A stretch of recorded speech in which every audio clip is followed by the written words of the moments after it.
Kerusuhan yang terjadi di Lapas Kerobokan beberapa waktu lalu disikapi serius oleh pengamat hukum Ide Bagus Made Adnyana. Menurutnya, Lapas Kerobokan yang berada di daerah pariwisata dinilai akan berdampak buruk terhadap Bali apabila terus terjadi kerusuhan.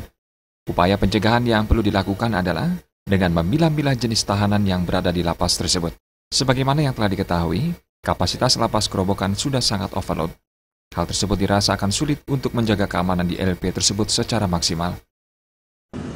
Nah, solusi yang bisa diambil adalah pertama, untuk para tahanan yang sudah inkrah memiliki keputusan hukum yang tetap, itu agar bisa dipindahkan, disebar di seluruh lembaga pemasyarakatan di Bali. Untuk yang sedang ditangani proses hukumnya sedang berjalan di persidangan, khusus untuk yang kriminalitasnya tinggi, agar itu bisa dititip di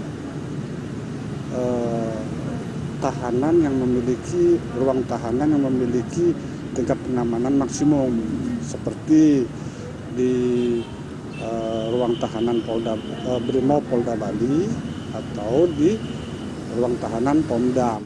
Made Adnyana berharap agar petugas-petugas internal penjaga lapas menjalankan tugasnya dengan baik, serta relokasi Lapas Kerobokan bisa segera terrealisasi, karena keberadaannya saat ini sudah tidak layak alias overload.